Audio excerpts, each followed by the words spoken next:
7 hal sepele yang disukai setan, tapi sering dilakukan manusia. 1. Menguap tanpa menutup mulut. Seseorang harus menahan keinginan untuk menguap, khususnya ketika sedang sholat. Melalui menguap, salah satu cara setan masuk ke dalam diri kita. Rasulullah bersabda, apabila seseorang menguap dalam sholatnya, hendaknya ia berusaha menahan kuapannya sebisa mungkin, karena setan bisa masuk. Hadis riwayat Muslim.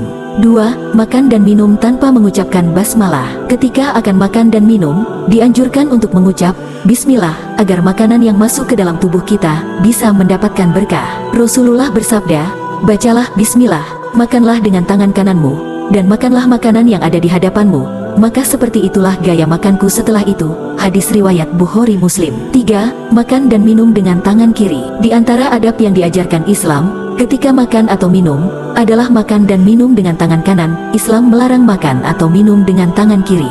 Adapun hadis mengatakan, jika seseorang dari kalian makan, maka makanlah dengan tangan kanannya, dan jika minum maka minumlah dengan tangan kanannya, karena setan makan dan minum dengan tangan kirinya. Hadis riwayat Muslim. 4. Memakai segala sesuatu dari bagian kiri tubuh. Dari Aisyah radhiyallahu anha, ia berkata, Rasulullah sangat menyukai mendahulukan yang kanan, ketika memakai sendal, ketika menyisir rambut, dan ketika bersuci, juga dalam setiap perkara yang baik-baik. Hadis riwayat Bukhari dan Muslim.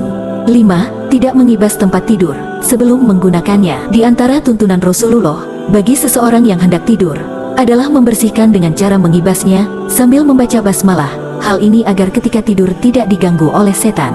Dalam hadis dijelaskan, apabila salah seorang dari kalian hendak berbaring di tempat tidurnya, hendaklah ia kibas-kibas tempat tidurnya itu dengan kain, sebab dia tidak tahu apa yang terjadi pada tempat tidurnya setelah ia tinggalkan sebelumnya. Hadis riwayat Bukhari Muslim. 6. Masuk ke dalam kamar mandi tidak membaca doa. Kamar mandi adalah salah satu tempat yang disenangi oleh setan, maka kita sebagai umat muslim dianjurkan membaca doa agar tidak mendapat gangguan dari setan. Doa Rasulullah ketika memasuki kamar mandi, ya Allah, aku berlindung kepadamu dari setan laki-laki dan setan perempuan. Hadis Bukhari Muslim. 7. Buang air sembarangan.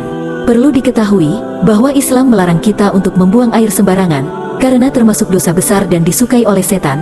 Maka dari itu kita harus menjaga diri kita agar terhindar dari siksa neraka. Pesan Rasulullah, jangan buang air di lubang binatang, di jalan tempat orang lewat, di tempat berteduh, di sumber air, di tempat pemandian, di bawah pohon yang sedang berbuah, atau di air yang mengalir ke arah orang-orang yang sedang mandi atau mencuci. Hadis riwayat Muslim, Tirmidzi.